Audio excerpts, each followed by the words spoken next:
You're telling me you used to own half of Greyhaven? Clara's voice trembled, disbelief tangled with anger. The man on her couch didn't look like a billionaire. Barefoot, shirt torn, jaw shadowed, golden eyes flickering like a warning light. He gave a tired half-smile. I didn't just own it, Clara. I built the company that ruined it. Silence pressed between them. Outside, rain hissed along the fire escape like the city was eavesdropping. She folded her arms. Say it. Say the part you keep avoiding. He looked at his hands as if they didn't belong to him. My name isn't Elias. A breath. It's Adrian Blackwell. She stared at the TV remote in her palm like it might explode. The missing CEO, the private jet, the explosion? Pieces of it, he said. Shards enough to cut. So you lied. I forgot, he said quickly, then softened. Then I remembered. And I was afraid you'd throw me into the street, she bristled. I dragged you out of an alley and stitched you with a sewing kit. If I wanted you gone, trust me, you'd be gone. He nodded like he deserved the edge in her voice. Another breath escaped him, wounded, human. I didn't come back to insult you. Then why come back? Because when I remember, I get worse, he said. And when I get worse, I don't trust myself with anyone else. Her chest tightened. Worse how? He didn't answer in words. His pupils thinned under the lamp, gold bleeding outward like sunrise. The veins in his forearms rose. A tremor seized his shoulders. He gripped the couch, fingers biting into the cheap fabric. Stop, she said, stepping forward without thinking. Okay, stop, breathe. He closed his eyes like he was trying to cage a hurricane. It doesn't listen, he whispered. Not to me. Then it can listen to me. His eyes opened again, human enough to hurt. That's what I'm afraid of. She stared at him, at the bruises along his ribs, the neat bandage she'd taped over the ragged wound. Compassion squared off against fear. Compassion won. It always did with her, even when it cost her. Do you remember how it started? She asked, a pause. An office late. I signed something I shouldn't have, a program called Lunaris. It was supposed to fix people, make them stronger. Something went wrong. An experiment? A cure, he said, the word bitter. And a door I can't close. She sank into the chair across from him. Tell me the truth and I'll decide if I keep the door open. He studied her face like it was safer than his memory. I black out sometimes. When I wake, I'm stronger, faster. I hear conversations down the block and smell rain a mile before it falls. My body knits itself shut, and sometimes, he swallowed. Sometimes I want things I shouldn't. What things? Violence, he said. Hurt, the kind that looks like salvation when you're trapped. She exhaled slowly, a controlled release. Have you hurt anyone? I don't know, he said. That's the worst part, she flinched at the honesty. Why trust me with this? Because you found me when I was ash, he said. And you didn't look away. They sat with the rain. It found every leak in the building, drummed 100 different griefs into the wallpaper. Finally, Clara stood and moved toward the tiny kitchen. You can shower? Clean clothes? Well, cleanish. I've got hoodies and sweatpants. His mouth twitched. I don't think I'm your size. Be grateful, she said. You'd look weird in my jeans. He almost laughed. It went through him like something unfamiliar, like warmth surprised to still exist. When the bathroom door closed and water began to pound, Clara gripped the countertop until her knuckles whitened. She muttered to the empty apartment. Adrian Blackwell is showering in my house. Great, normal. Perfect. Her phone buzzed with a push alert. Stormwell Industries, stock volatile. Amid new leads in CEO disappearance. She thumped the phone face down and stared at her reflection in the dark microwave door. Don't be stupid, she told the girl in the glass. Don't be soft. He came out wearing her largest hoodie and mismatched sweatpants.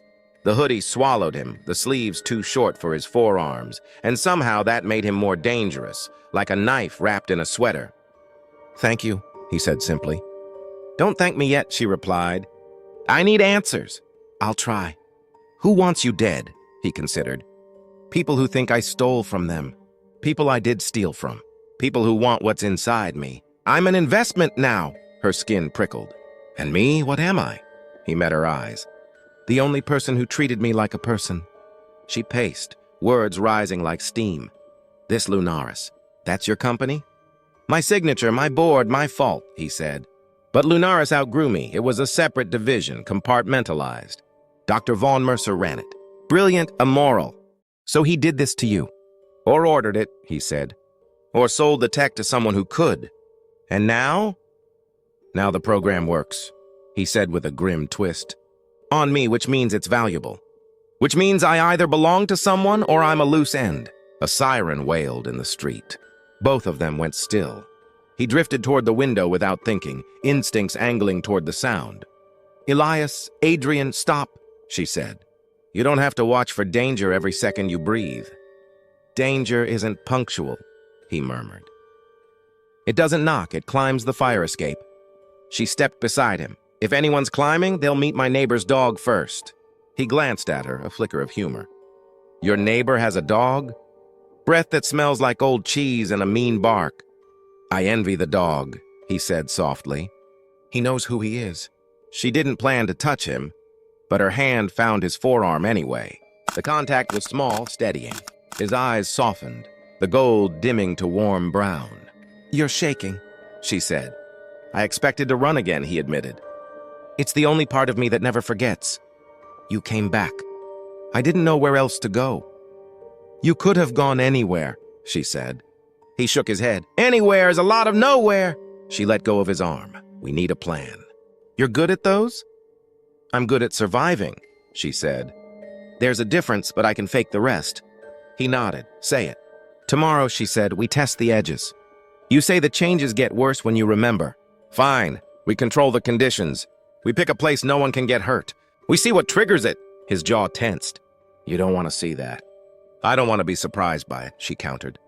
I can't help you blind, he studied her. You're not afraid of me. She swallowed. I am. I just decided not to let it win. Night leaned in. The storm eased to a whisper. He lay down on the couch without asking for more. She dragged a chair beside it instead of going to bed. You don't have to stay, he said. I know, she said. Close your eyes. Clara, he murmured, feeling the name in his mouth like a life raft. If I change, I'll wake you, she said. And if that doesn't work, I'll run. I'm faster than I look. You're not, he said, eyes closing. Try me. Sometime after 2, he bolted upright with a strangled gasp. His hands clamped the cushion, tendons standing out like cables. Sweat darkened the collar of her hoodie. Hey, she said, already halfway to him. Hey, look at me, right here. His eyes thinned again, light seeping into the pupils. The tendons in his neck flexed. His teeth caught the lamplight. He breathed like he'd forgotten how to do it quietly. Listen to my voice, she said, steady, low. Count with me. His chest rose and fell, jagged. Don't. 4 in, she said. 6 out. I smell you, he said, horrified, as if confessing a crime. I know, she said. Stay with me.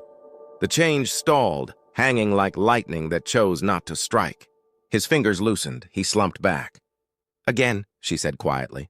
4 in, 6 out. He obeyed. A soldier who remembered how to follow a command before he remembered who gave it. After a minute, the gold in his eyes receded. He looked wrecked and very human. What do you see when it starts?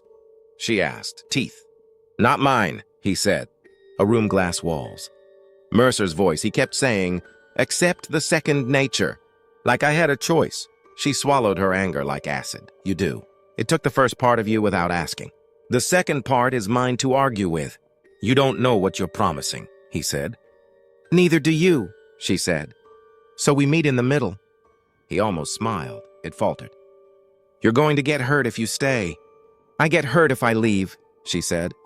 I'll be sitting alone with the knowledge that the most hunted man in the city is sleeping on my couch and I did nothing. I can't carry that. You barely know me. I know enough, she said. And tomorrow I'll know more. They didn't sleep again. Dawn arrived gray and damp, seeping through the blinds like a second storm.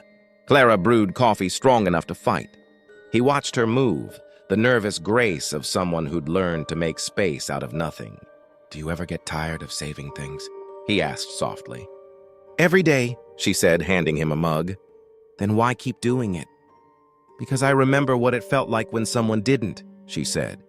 Her phone buzzed again. Another alert. Anonymous source claims Blackwell alive.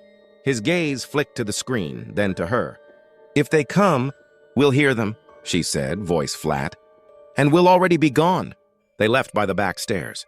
The morning smelled like metal and wet pavement. She led him through a maze of alleys to a storage facility that rented units by the week. She had a unit there, stuffed with boxes of old books and a broken dresser she was emotionally attached to for no good reason. "Why here?" he asked. "No neighbors, thick walls, cameras that barely work, and the last time the manager came to this floor was, I think, never." He looked at the rolling steel door. "If I break something, then we learn what it takes to stop you," she said, "and how to stop it earlier next time." Inside the unit, cold air licked their wrists. She laid out ground rules like she was setting a table. "No sprinting at me," she said. "No claws," he said, a dry echo. "If I say your name, you look at me. If I say run, you run," he countered. She nodded. "Deal." He stood in the center of the concrete room, hands at his sides. For a moment, he looked like a penitent. Then he closed his eyes and said, "I'm going to think about the lab."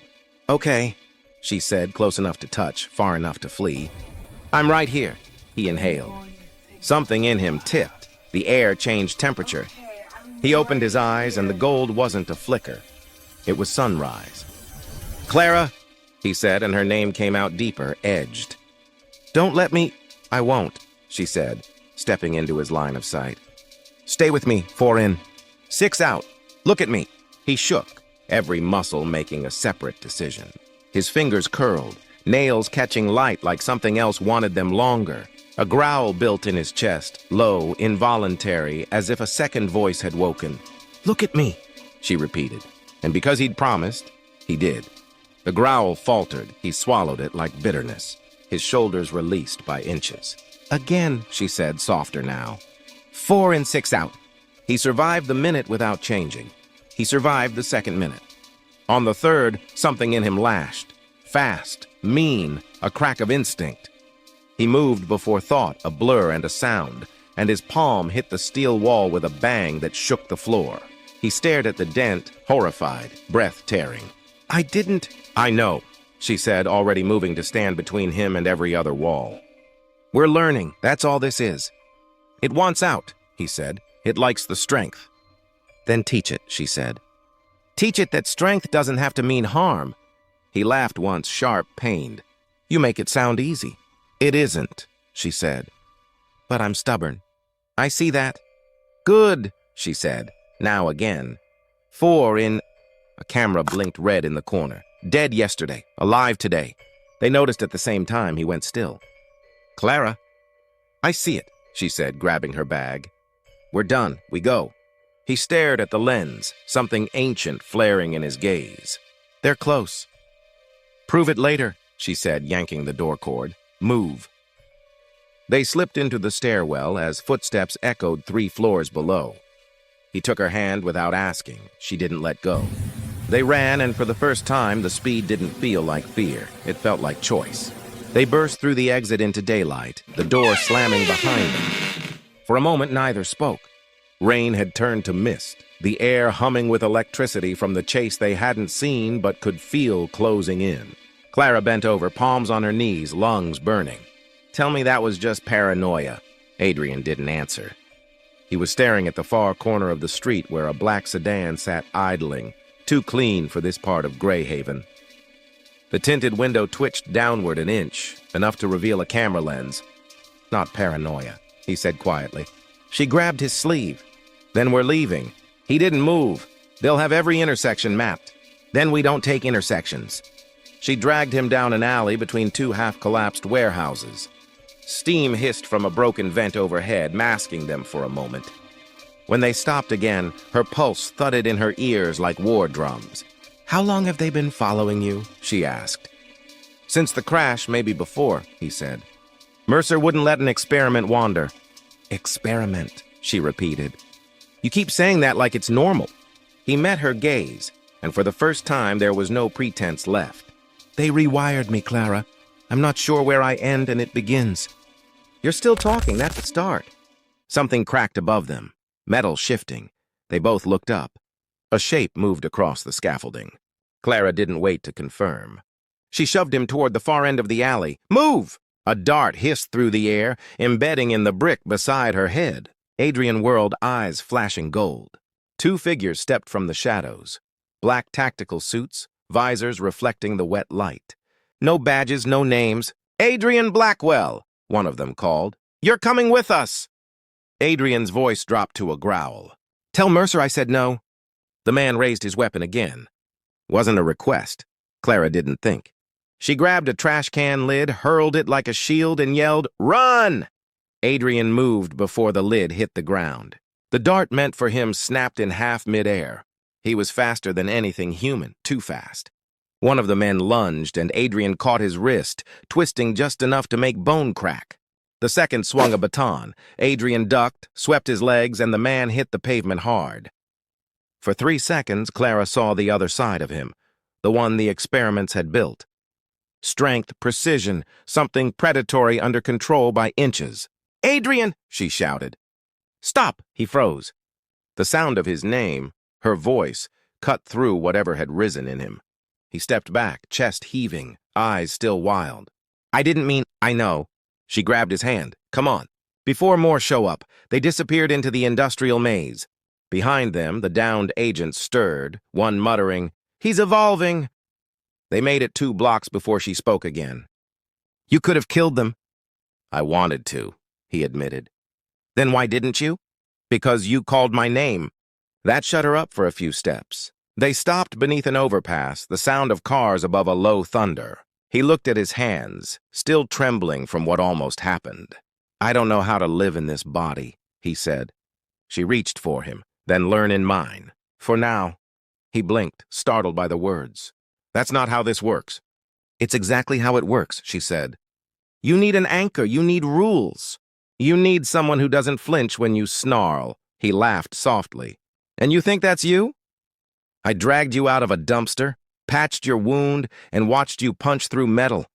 I think I've earned a vote." He shook his head, half a smile breaking through the tension. "You don't even like me." "I don't have to like you to stop you from self-destructing," she said. "But it helps." He looked at her, really looked, and the storm in his eyes quieted a little. They found a shelter in the abandoned rail yard north of the river, rows of derelict freight cars long forgotten. Clara pried open one with a crowbar, and they climbed inside. The interior smelled of rust and old wood.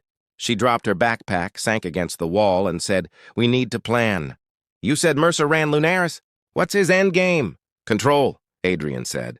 "He believes the human race can't survive what's coming without adaptation. I was the prototype, the weapon that could lead them through extinction." Clara rubbed her temple. "You make that sound almost noble." "It wasn't," he said. "He didn't plan to share the cure. Just sell it to whoever could afford it. And now he wants you back." "I'm the proof," she stared at him. "So if he catches you—" "They cut me open until they learn how to repeat it," he said flatly. Her stomach turned. "Then we don't let him."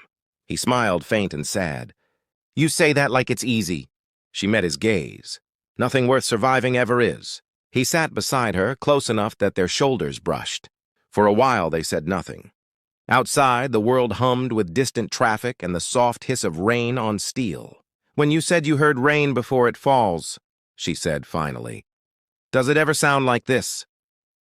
He tilted his head, listening. "No, this is different." "Softer." "Then maybe you're changing again," she said. He glanced at her. "Into what?"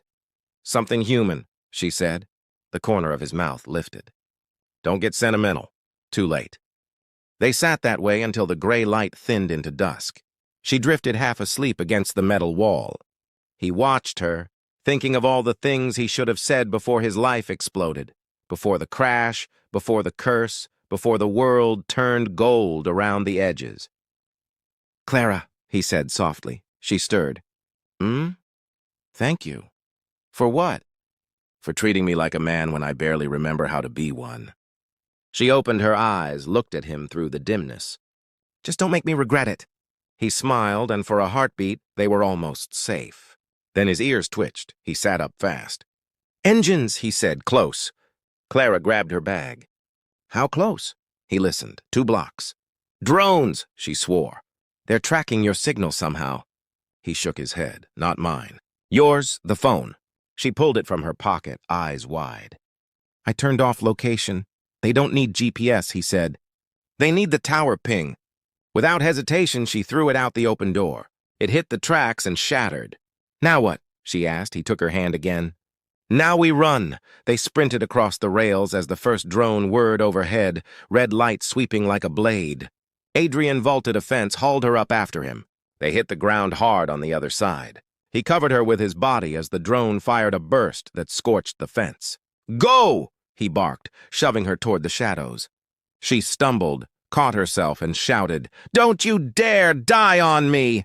He grinned through the adrenaline. You sound like someone who cares. I sound like someone who's tired of cleaning blood off my floor. The second drone swooped lower.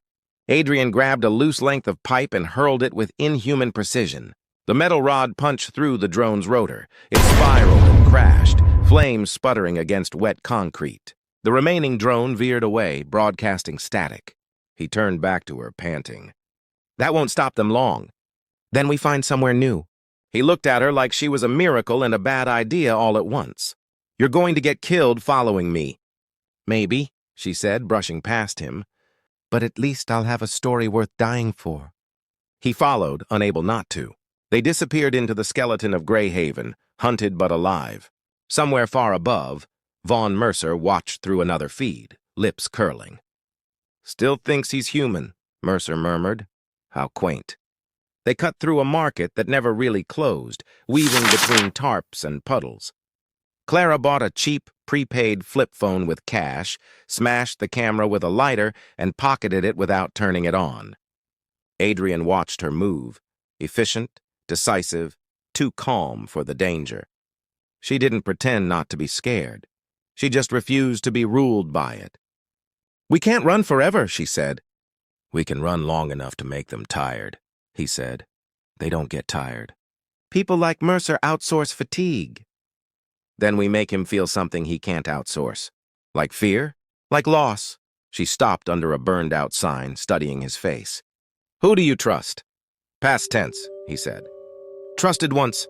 Name, he hesitated. Mara Delaney, investigative reporter. She chased Stormwell's dark money trail until I paid to bury the story. She won't forgive me. Where is she? Where the stories live. The one bar in Greyhaven where the lights are always wrong, Clara smirked. So downtown, they found Mara at a corner table in a place lined with photographs of people who never smiled. A neon sign buzzed like it needed a cigarette. Mara wore a leather jacket, a buzz cut, and an expression that said she'd heard everything and believed none of it.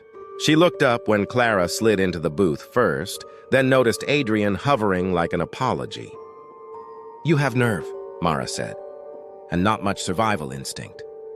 Hello to you too, Adrian said. Mara sipped her drink. You're supposed to be dead. Working on it, he said. Clara leaned forward. We need help. Mara's eyes cut to her. You're the reason he's breathing. I'm the reason he hasn't killed anyone today, Clara said evenly. Mara's gaze returned to Adrian. She talks like she means it. She does, Adrian said, then talk fast.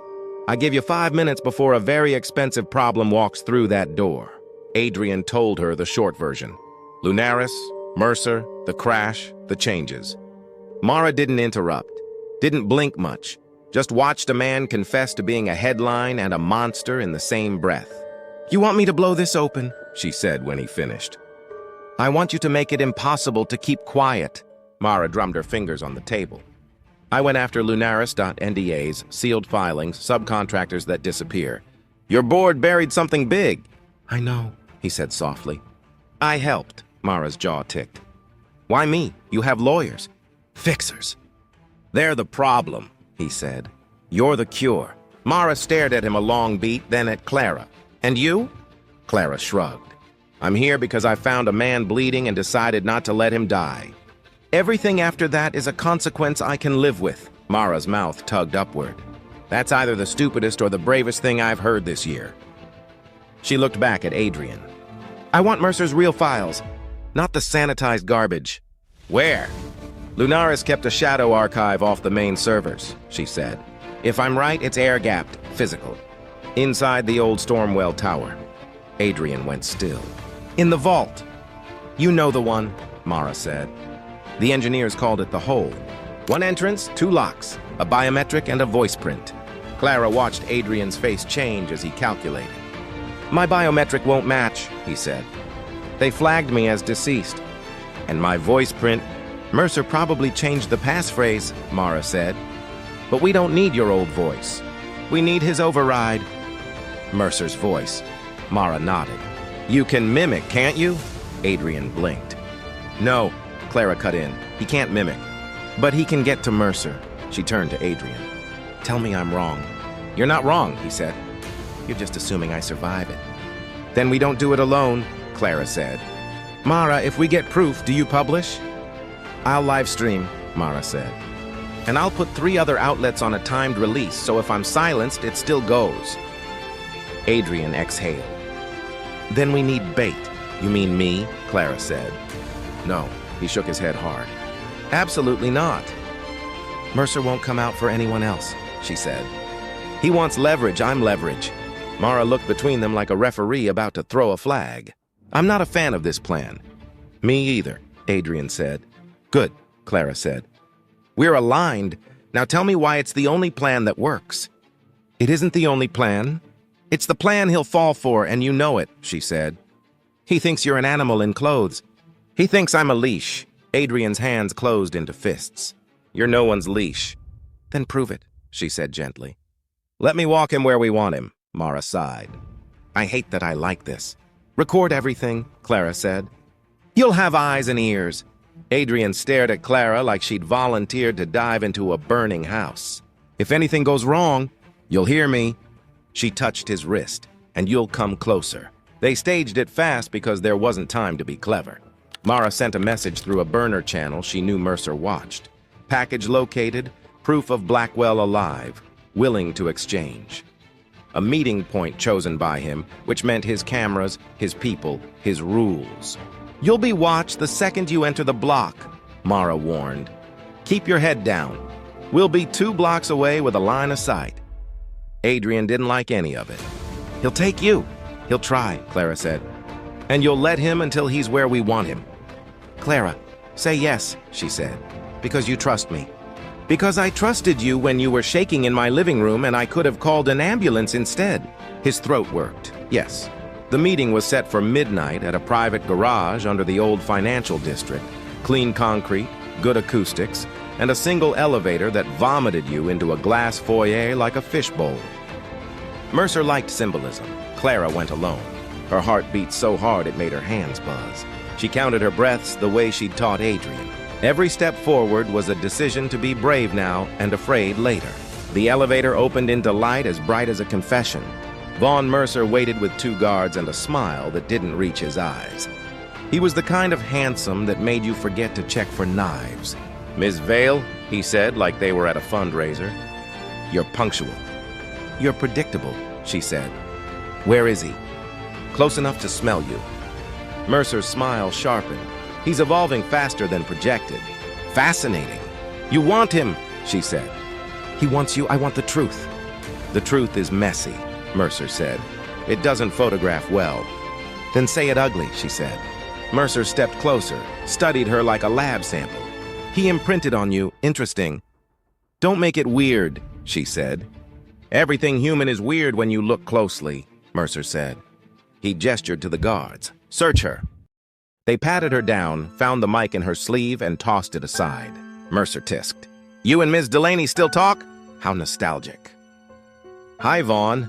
Mara's voice crackled faintly from a second hidden transmitter in Clara's shoe. Smile for the internet. Mercer's eyes flicked once to Clara's shoe, amused. Adorable. He leaned in, dropped his voice. You're brave, Ms. Vale. Bravery is a resource we admire. But you misunderstand this arrangement. Enlighten me. You brought yourself, he said. Not leverage. Clara smirked. That's where you're wrong. Something shifted in the air. A pressure change. A presence. Mercer's guards turned their heads a fraction too late. Adrian stepped out of the shadow between pillars, hood up, face lowered. Good evening, Vaughn, he said, voice smooth, controlled, dangerous the way a locked room is dangerous. Mercer lit up like a man who'd found a rare coin. Adrian, alive and ambulatory. I told them you'd come if we baited properly. Congratulations, Adrian said. You learned how to count to 1. Mercer laughed. You sound better, stronger. Say the override, Adrian said. Mercer cocked his head. Which one? Your voice print, Adrian said softly. I need to hear it again. Of course you do, Mercer said, eyes gleaming. But you'll hear it in the vault after you're sedated. Clara stepped between them before Adrian could answer. Or we do it here. Mercer's smile cooled. Move, Ms. Vale. No. Mercer glanced at his men. Remove her, Adrian's eyes flashed. Touch her, and I'll show you the part of your program you forgot to simulate. Mercer spread his hands, delighted. Yes, there he is. Clara didn't move. She spoke quietly to Adrian. Remember our rule. He didn't look away from Mercer. 4 in, 6 out. Now listen to me, she said. You wanted him close. He's close. Make him talk. Adrian's gaze sharpened. He shifted his stance, and when he spoke like the man who used to command a room. Vaughn, if I walk back into your cage, you'll hurt her. I don't hurt, Mercer said lightly. I harvest. Say the override, Adrian said. Prove you still control the system. You think I'll hand you a key? I think you love to hear yourself obeyed, Adrian said. Make the tower open for you once. For old time's sake. Mercer chuckled, pleased despite himself. He tapped a button on his cuff. Somewhere, a circuit listened. He leaned toward a tiny mic and said clearly, Lunaris override, Mercer Alpha, open channel Theta. Clara's hidden recorder, Mara's backup plan, caught every syllable. Mara's voice whispered in Clara's ear so faintly she barely heard it. Got it. Mercer finished the phrase and smiled like a magician who'd swallowed his own trick. Happy? Ecstatic, Adrian said. Mercer's smile died when he realized too late that Adrian's shoulders relaxed. The tension in the air changed again. Less killing edge, more intent. Mercer gestured. The guards stepped forward. Adrian didn't run at them. He ran at the fire alarm on the wall and yanked it so hard the metal shrieked. Sprinklers erupted. The guards flinched, blinked through water. Lights stuttered. In that hiccup of chaos, Clara moved. She threw herself at the nearest guard's knees, knocking him sideways. Adrian drove his shoulder into the second guard's sternum, clean and practiced. Mercer stepped back, fury breaking through his composure. Enough, he snapped. Adrian straightened, soaked, hair plastered to his forehead, and smiled with all his teeth. You always did hate mess. Clara grabbed his hand. We go. They pivoted toward the elevator and froze. 4 more armed men poured out, black muzzles like mouths. Mercer's voice went soft and pleased. Did you think I only brought 2? Adrian moved without thinking. He shoved Clara behind a pillar as the first shots cracked. The world narrowed to noise and water and the hammering of Clara's heart against his shoulder. Concrete spat dust inches from her cheek. Adrian, she shouted over the chaos. Don't you dare! Something hit Adrian like a meteor. A baton across the ribs, a boot to the thigh, a strike he didn't see because he was shielding her. He went down on one knee, growl ripping from his chest. Gold swallowed his pupils whole. Stay with me, Clara yelled, grabbing his face. Right here, foreign! A hand closed on her hair and yanked her backward. She cried out, vision tearing white. She swung her elbow and caught a jaw. Pain shot up her arm. The man hissed, slapped a cuff around her wrist, then another. Cold metal bit skin. Adrian saw the cuff, saw the hand on her, and the sound he made wasn't human. He surged up, velocity beating reason. 3 men hit him at once. 2 went down. The third jammed a syringe toward his neck. Adrian snarled and snapped the needle off with his fingers, eyes blazing like a street full of fires. Mercer had fallen back to the elevator, calm again, a metronome in a house on fire. Bring her, he told the nearest man. Clara kicked, fought, bit. A fist drove into her stomach and the floor tilted. Air vanished. She folded, gagging. Hands lifted her like cargo. Adrian, she managed, voice torn. Don't change. He looked like he might anyway. He looked like he might tear the building down. Then he saw her face, wet with more than sprinklers, and something in him chose. He dropped his fists. He raised his hands. Take me, he said, voice raw. Let her go. Mercer smiled like a tutor whose student had finally solved the equation. Now you're learning. The cuffs closed around Adrian's wrists with a click that sounded like a chapter ending. Clara screamed, useless, furious, a sound she'd never made before. The elevator swallowed them all. The guards, Mercer, Adrian's bowed head, Clara's outstretched hands not touching anything. The doors slid shut.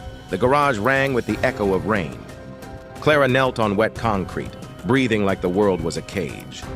The smashed mic lay near her shoe, its tiny red light still impossibly blinking. Mara's voice cut through the static. "Clara, say you can hear me." "Say it." Clara stared at the blank elevator doors, wiped water from her eyes, and stood. "I can hear you," she said. "Now tell me how to break a tower."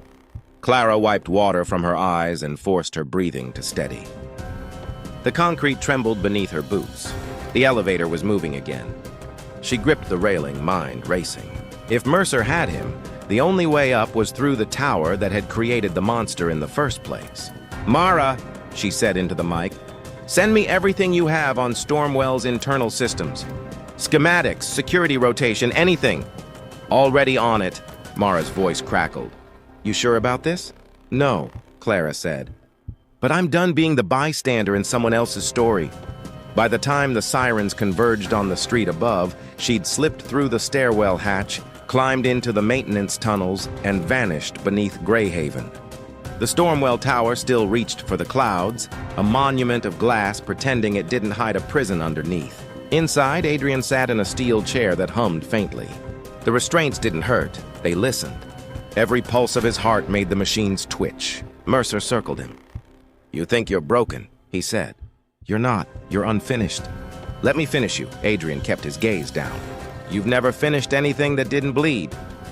Mercer smiled. "Poetry. You used to hate poetry." "Then you changed me," Adrian said. Mercer leaned close. "And she changed you more.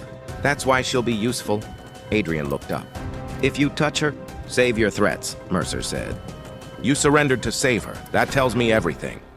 He turned to the glass wall behind him. On the other side, technicians moved like ghosts. Increase the output. I want to see if empathy strengthens or weakens the mutation. The hum deepened. Adrian's skin prickled with static.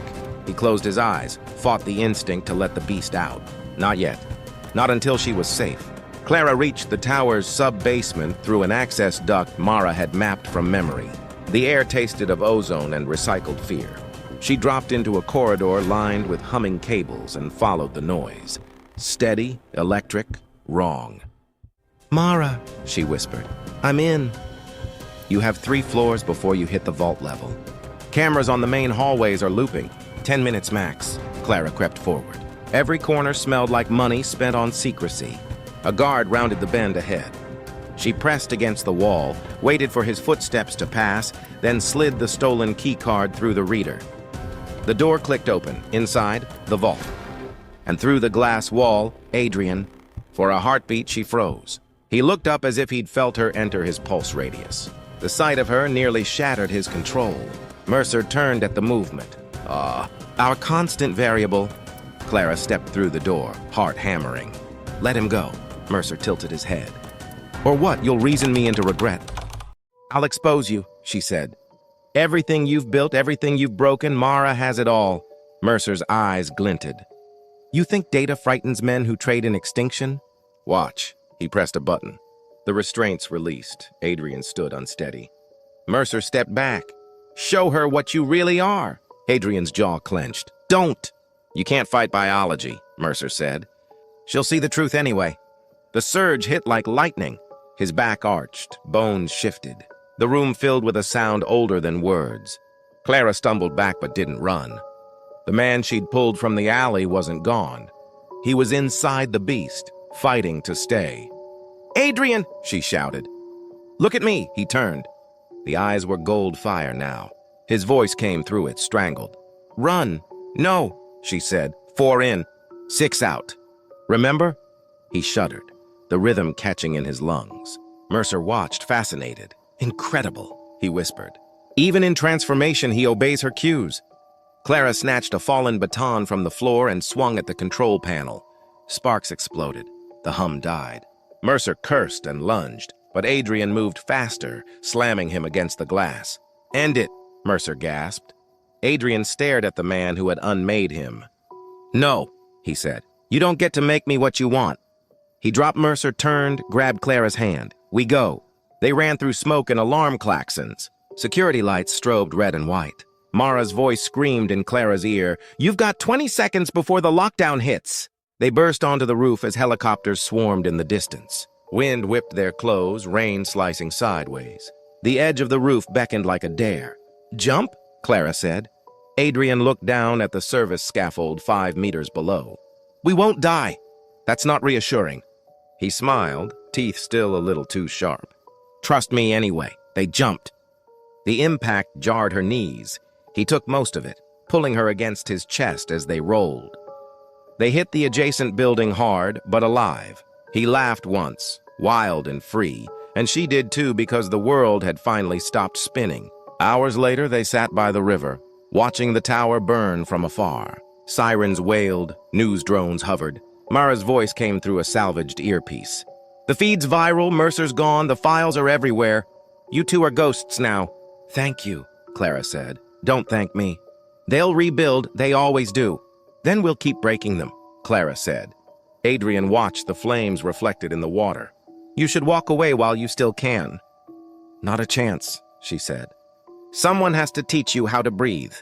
He turned to her, eyes human again, tired but alive. "What if I forget again?" "Then I'll remind you." He smiled. "You realize this makes you an accomplice." "Only if you get caught." Rain began again, gentle this time. The city's sirens blurred into the sound of it. They sat in silence, two people who'd lost everything except each other. Clara leaned her head on his shoulder. "We survived your curse. What's next?" He watched the horizon. "Maybe we learn to live like we deserve it." She laughed softly. Big maybe. Voiceover, calm, charged, meant for the viewer. If you've watched this far, you already know some monsters aren't born. They're built, and sometimes it takes another broken soul to put them back together. If you believe everyone deserves a second chance, hit that like button, share this story, and tell us in the comments. What would you have done if you were Clara? And don't forget to subscribe. The next story might be closer to home than you think.